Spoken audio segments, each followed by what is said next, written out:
तनियं कृष्ण त्वाम अहम शरणं गतः।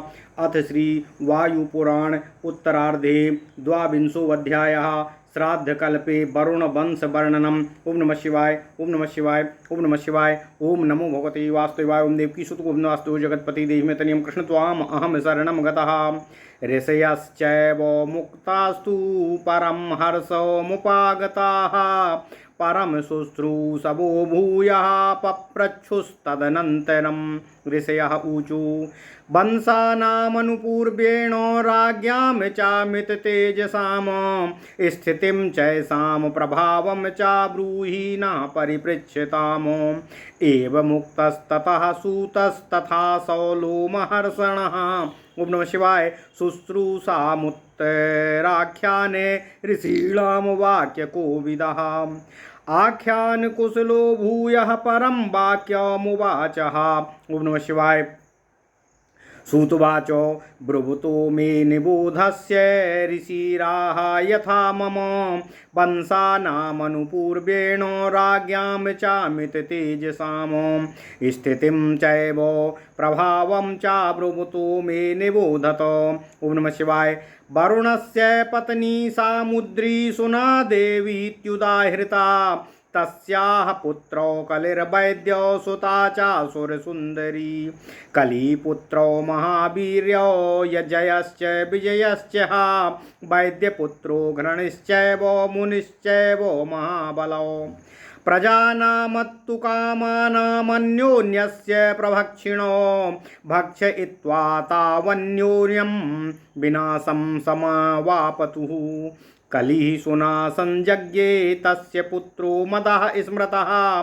त्वाष्ट्रीहिंसा कलेर्भार्या ज्येष्ठाया निकृति स्मृता। असूतान्यान् कले पुत्रांश्चतुर्पुरुषसाधकान् नाकं विघ्नं च विख्यातं सद्रमं विधमं तथा।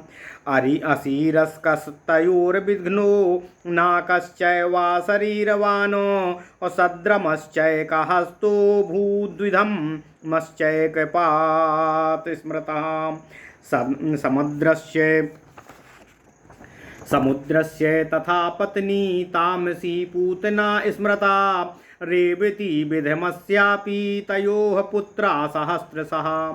नाकस्य शकुनिः पत्नी विघ्नस्य च अयोमुखी। राक्षसास्तु महाशीर्षा सन्ध्याद्वय विचारिणः।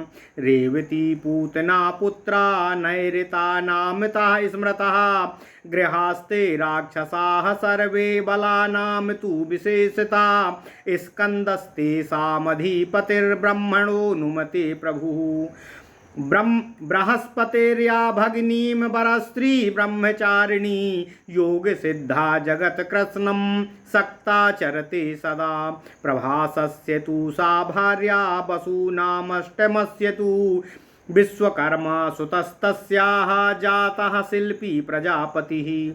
त्वष्टा विराजारूपाणां धर्मपौत्रो उदारधी। कर्ता शिल्पसहस्राणां त्रिदशानां च वास्तुकृतो। यः सर्वेषां विमानानि देवतानां चकारः। मानुषाश्चोपजीवन्ति यस्य शिल्पं महात्मनः। प्रह्लादी विश्रुता तस्य त्वष्टुः पत्नी विरोचना। विरोचनस्य भगिनी माता त्रिशिरसस्तु सा। देवचार्यस्य महतो विश्वकर्मास्य धीमता। विश्वकर्मात्मजश्चैव विश्वकर्मा मया स्मृतः। सुरेणुरिति विख्याता स्वसा तस्य यवीयसी। त्वाष्ट्री सा सवितुर्भार्या पुनः संज्ञेति विश्रुता। असूते तपसा सा तु मनुं ज्येष्ठं विवस्वतः। यमो पुनरसूतासौ यमं च यमुना चाह। सा तु गत्वा गुरुन्देवी बड्वारूपधारिणी। सवितुश्चास्वरूपस्य नासिकाभ्यां तु तौ स्मृतौ।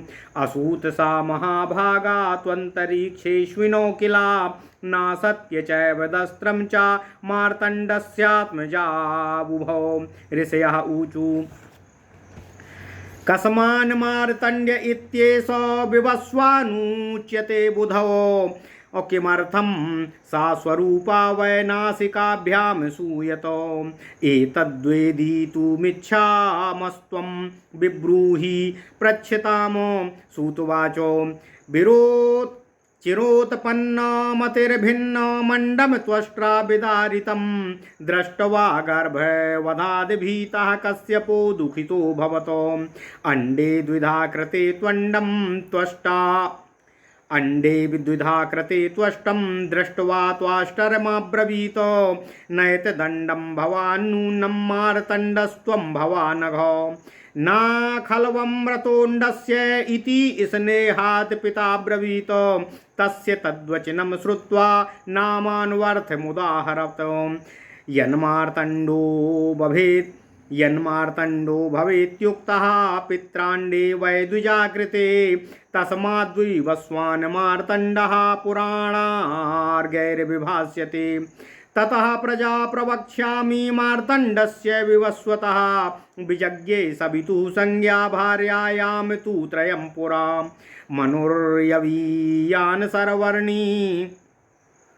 मनुरयवीयान् सावर्णी संज्ञायां च तथाश्विनो शनैश्चरस्य सप्तैतये मार्तण्डस्यात्मजा स्मृता विवस्वान् कश्यपाञ्जज्ञे दक्षायाण्ड्यां महायशा तस्य भार्या भवत्वा श्रीमहादेवी विवस्वतः सुरेणुरिति विख्याता पुनः संज्ञेति विश्रुतः सा तु भार्या भगवतो मार्तण्डस्याति तेजसा। ओम नमः शिवाय।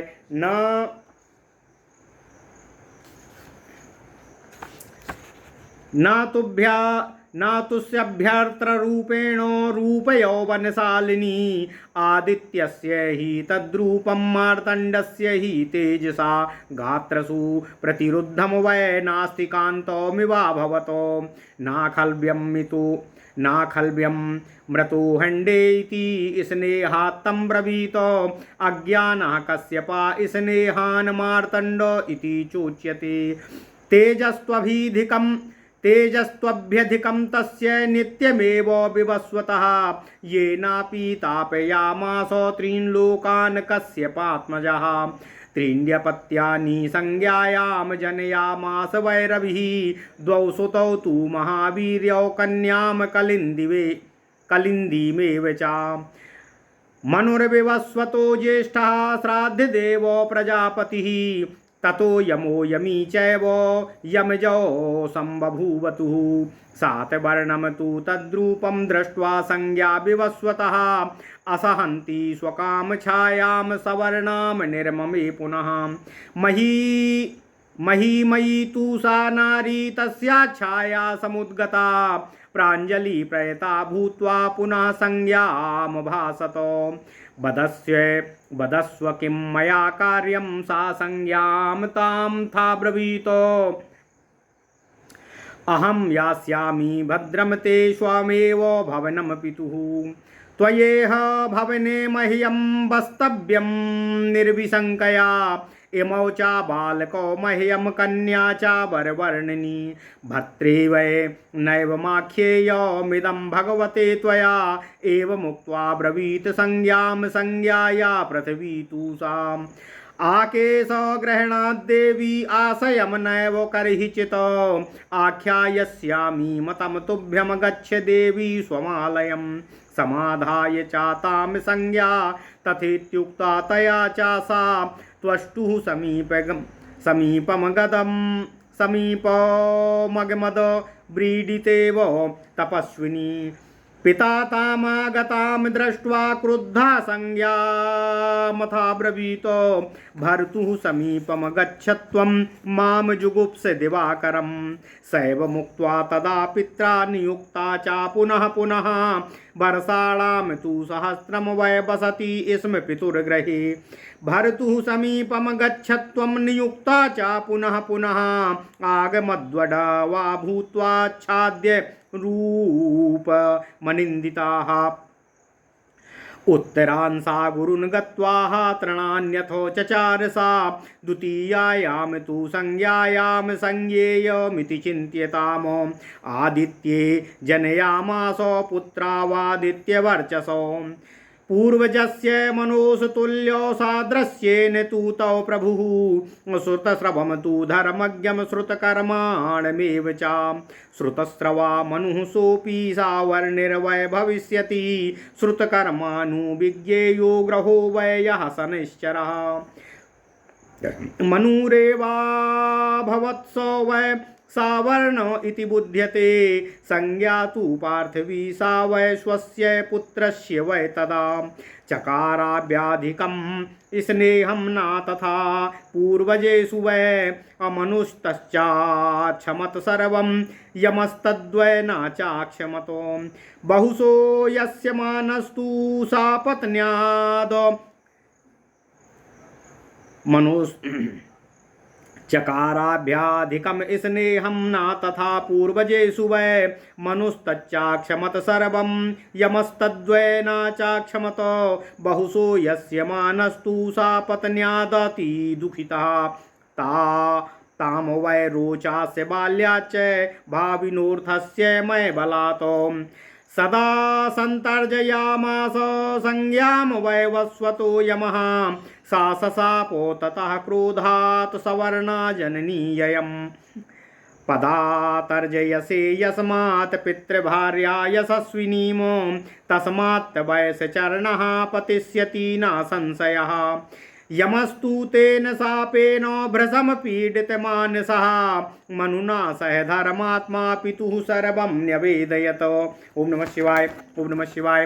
भृशं शाप भयोद्विग्नः संज्ञावाक्यैर्विनिर्जितः बाल्याद्वा यदि वा मोहान् मां भवान् स्त्रातुमर्हसि सप्तोऽहमस्मि लोकेशो जनन्या तपसां वरा तत्र प्रसादो नस्त्रास्तु हे तस्मान् महतो भयात् विवस्वानेव मुक्तस्तु यमं प्रोवाच वै प्रभु असंशयं पुत्रो महद्विष्यत्पत्र कारणं येन त्वामाभिसक्रोधो धर्मज्ञं सत्यवादिनं नाशक्यमेतन्मिथ्या न कर्तुमार्तुर्वचस्तवः क्रमयो मांसमादाय यास्यन्ति तु महीम तव ततः पादं महाप्राज्ञ पुनः सम्प्राप्स्यते सुखम् कृतमेवं वचः सत्यं मातुस्तौ भविष्यति शापस्य परिहारेण त्वं चात्रातो भविष्यति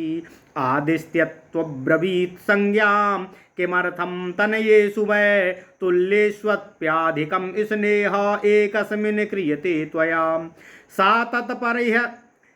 तत्परिहरन्ती वै नाचक्षे विवस्वतः आत्मना सा समाधाय योगम तथ्यं पश्यतो ताम सप्तु कामो भगवान् नाशाय कुपितः प्रभु सा तत्सर्वं यथा तत्त्वमाच चक्षे विवस्वतः विवस्वानथ तत् श्रुत्वा क्रुद्धरष्ट्वाष्टर्मभ्ययात त्वष्टा तु सन्धान्यायमर्चयित्वा विभावसुं निर्दग्धुकामं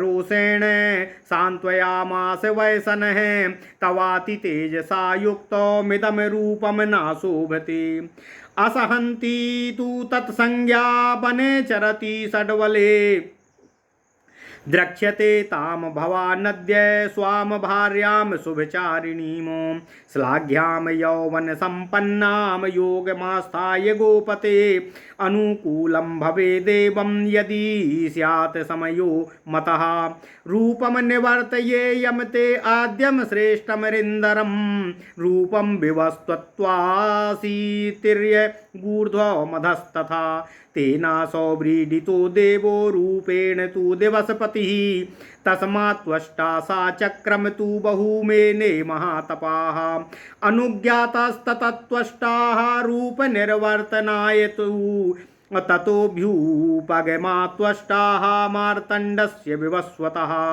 भ्रामिमारोप्य तत्तेजः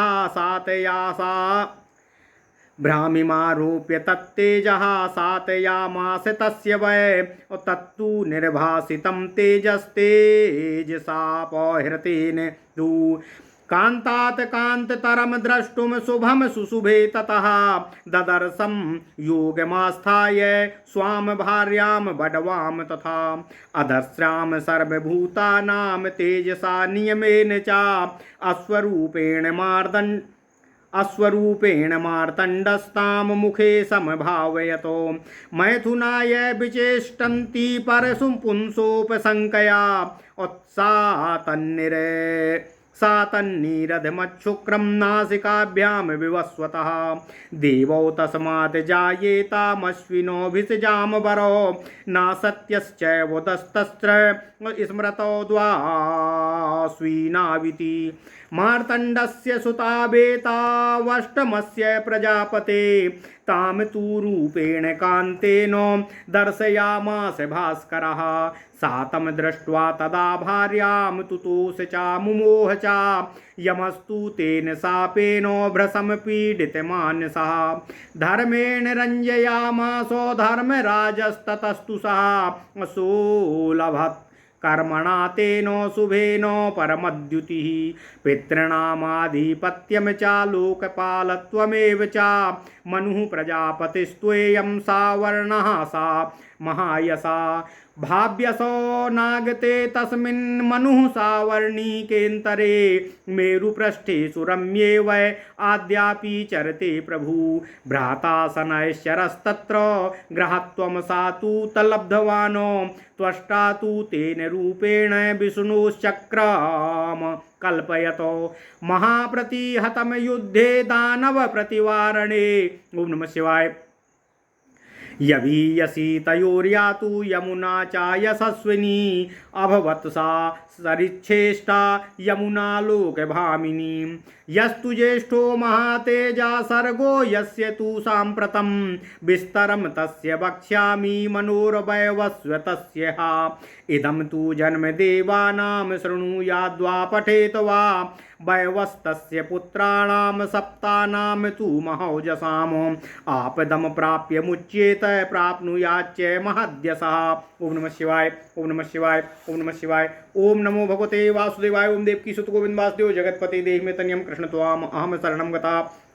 अथ श्री वायु पुराण द्वाविंशो अध्यायः श्राद्धकल्पे वरुण वंश वर्णनम। ओम नमः शिवाय। ओम नमः शिवाय। सूत जी के इस प्रकार कहने पर ऋषिगण अत्यंत प्रसन्न हो गए और फिर उन्होंने उनसे पूछा। ऋषियों ने कहा, असीम तेजस्वी राजाओं के वंशानुक्रम, उनकी स्थिति तथा प्रभाव का वर्णन हम लोगों से करने की कृपा कीजिए, हम उसे सुनने की इच्छा रखते हैं। जिज्ञासु ऋषियों के इस प्रकार पूछने पर आख्यानों के ज्ञाता वक्ता श्रेष्ठ लोमहर्षण सूत जी उनके कौतूहल के निवारणार्थ उनसे कहने लगे। सूत जी ने कहा, हे मुनिवृंद, आप लोग सुनिए। महर्षि व्यास जी ने मुझे जैसा बताया था उसी तरह मैं अमित तेजस्वी राजाओं के वंश, उनकी स्थिति तथा उनके प्रभाव का वर्णन आप लोगों से कर रहा हूँ। आप सब ध्यानपूर्वक उसे सुनने की कृपा करें। वरुण की पत्नी सामुद्री थी, जो सुना देवी के नाम से प्रख्यात है। उसने कली तथा वैद्य नामक 2 पुत्रों तथा सुरसुंदरी नाम की एक पुत्री को जन्म दिया। कली के 2 महापराक्रमी जय तथा विजय नामक पुत्र हुए। वैद्य के भी घृणी तथा मुनि नामक 2 महाबलशाली पुत्र हुए। अपनी प्रजाओं के भक्षण में तत्पर वे लोग परस्पर एक दूसरे का भक्षण कर नष्ट हो गए। सुना से उत्पन्न कली के पुत्र को मद के नाम से जाना जाता है। त्वष्टा की पुत्री हिंसा कली की कनिष्ठा पत्नी थी। उनकी ज्येष्ठ पत्नी का नाम निकृति कहा जाता है। निकृति ने कली के संयोग से नाक, विघ्न, सद्रम तथा विधम नाम वाले 4 नरभक्षी पुत्रों को जन्म दिया। इनमें से पहला नाक मस्तक रहित था, विघ्न अशरीरी था, समुद्र 1 हाथ वाला तथा विधम 1 पैर वाला कहा जाता है। सद्रम की पत्नी तामसी पूतना के नाम से भी प्रसिद्ध थी। विधम की पत्नी रेवती थी, उनके हजारों पुत्र थे। नाक की पत्नी का नाम शकुनी और विघ्न की पत्नी का नाम अयोमुखी था। इनके विशाल तथा भयंकर सिर वाले राक्षसगण उत्पन्न हुए, जो दोनों संध्याओं में भ्रमण किया करते थे। रेवती तथा पूतना के पुत्र नैरत के नाम से प्रसिद्ध हुए। ग्रहों के रूप में ये राक्षस विशेषकर बालकों को कष्ट पहुँचाते हैं। ब्रह्मा जी के आदेशानुसार इन सबके स्वामी स्कंद हुए। योग सिद्धा असक्त भाव से संपूर्ण पृथ्वी पर सदा भ्रमण करने वाली ब्रह्मचारिणी और परम सुंदरी थी,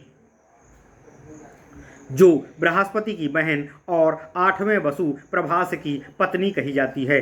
शिल्पियों के प्रजापति विश्वकर्मा उनके ही पुत्र हुए थे। धर्म के पौत्र, उदार बुद्धि वाले, अत्यंत सुंदर स्वरूप युक्त त्वष्टा अर्थात विश्वकर्मा देव ने देवताओं के सहस्त्रों शिल्पों का निर्माण किया। वे वास्तुशिल्प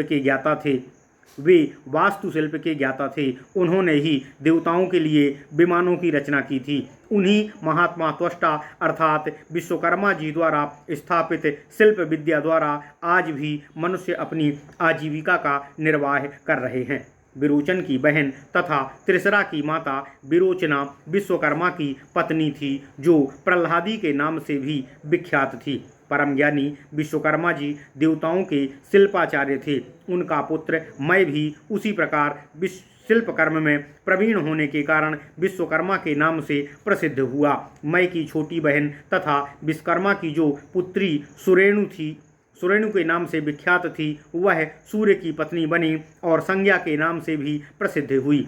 अपने तप के प्रभाव से उसने सूर्य के ज्येष्ठ पुत्र को और फिर यम तथा यमुना नाम के जुड़वा भाई बहनों को उत्पन्न किया। बाद में वे देवी संज्ञा ने घोड़ी का रूप धारण कर उत्तर कुरु देश को प्रस्थान कर गईं, जहां अश्वरूपधारी सूर्य देव के संसर्ग से उनकी नासिका के दोनों छिद्रों से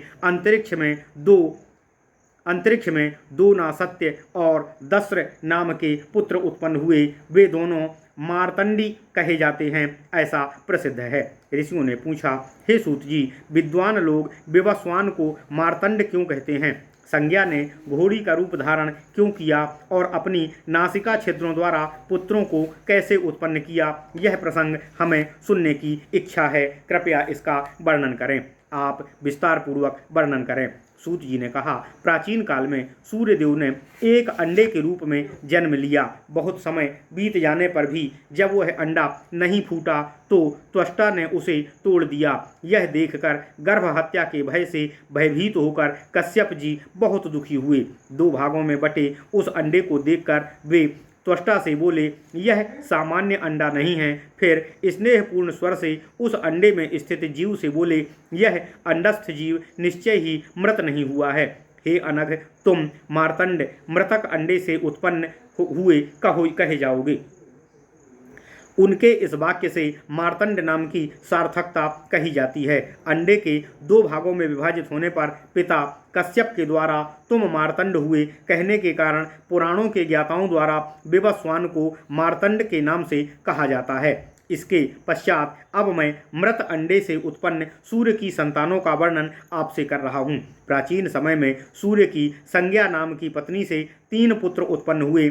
उसके बाद संज्ञा ने मनु सावर्णी दोनों अश्विनी कुमार और फिर शनैश्चर नामक पुत्र उत्पन्न हुए। ये मार्तंड के 7 पुत्र कहे जाते हैं। महायशस्वी विवस्वान महर्षि के संयोग से दाक्षायणी में उत्पन्न हुए थे। उनकी पत्नी त्वष्टा की पुत्री महादेवी सुरेणु थी, जो संज्ञा के नाम से कही जाती हैं। अतिशय रूप तथा यौवन से संपन्न सुरेणा देवी पति के रूप में अमित तेजस्वी भगवान मार्तंड से संतुष्ट नहीं थीं। अत्यधिक तेज से प्रकाशित अदिति पुत्र मार्तंड के उस शरीर को वे अपने अंगों में सहन नहीं कर पाती थीं। इसी कारण वे उसे अतीव सुंदर नहीं लगते थे। मार्तंड के जन्म के समय कश्यप ऋषि ने स्नेहवश यह अंडा मरा नहीं है इस प्रकार कहा था, इसलिए वे मार्तंड नाम से प्रसिद्ध हुए। कश्यप सुत मार्तंड का तेज दिन प्रतिदिन अधिक से अधिक बढ़ता गया।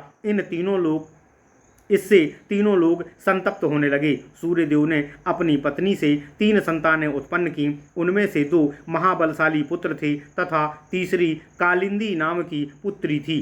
श्राद्ध देवी प्रजापति मनु सूर्य के ज्येष्ठ पुत्र थे। उनसे छोटे यमराज तथा यमी यमुना दोनों जुड़वा थे। विवस्वान के अत्यधिक तेज तथा प्रकाशित वर्ण को संज्ञा सहन न कर सकी और अपने ही समरूप जो उसका प्रतिबिंब था उसका निर्माण किया। मिट्टी से निर्मित वह समरूप सुंदर नारी हाथ जोड़कर संज्ञा के सामने उपस्थित हुई और बोली, हे देवी, बताइए मैं क्या करूं। इस पर संज्ञा ने उससे कहा, हे भद्रे, मैं अपने पिता के घर जा रही हूं। तुम बिना किसी शंका के मेरे इस घर में निवास करो।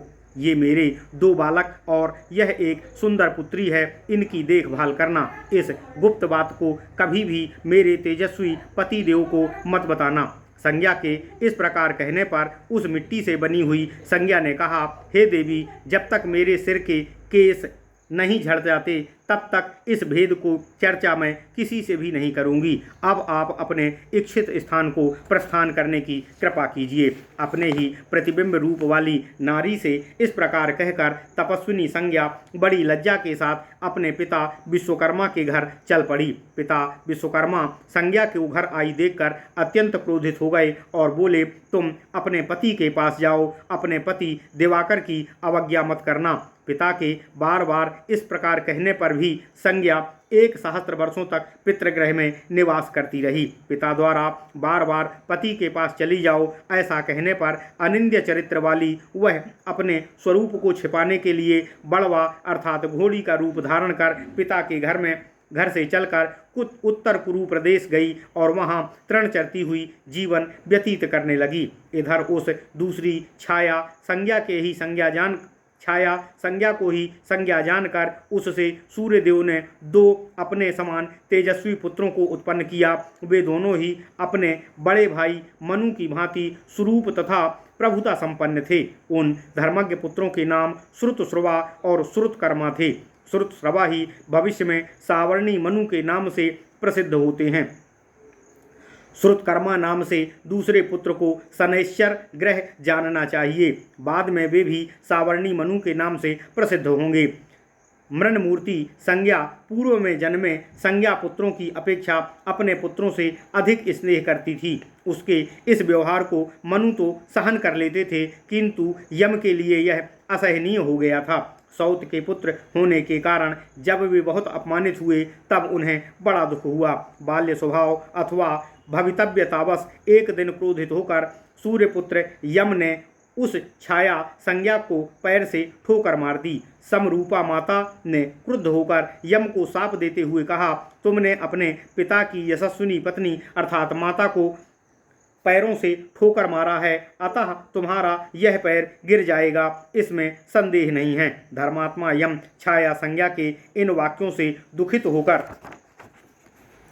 अतीव खिन्न मन से मनु सहित पिता के पास गए और उन्हें सारा वृत्तांत कह सुनाया और बोले, हे तेजस्वियों में श्रेष्ठ लोकेश्वर, माता के शाप से हम उद्विग्न और भयभीत हैं। अपनी बाल्यावस्था अथवा मोहवश हमसे बड़ा अपराध हो गया है। आप हमारी रक्षा करने की कृपा कीजिए। माता ने हमें शाप दे दिया है, अब आपके अनुग्रह से ही हमारी रक्षा हो सकती है।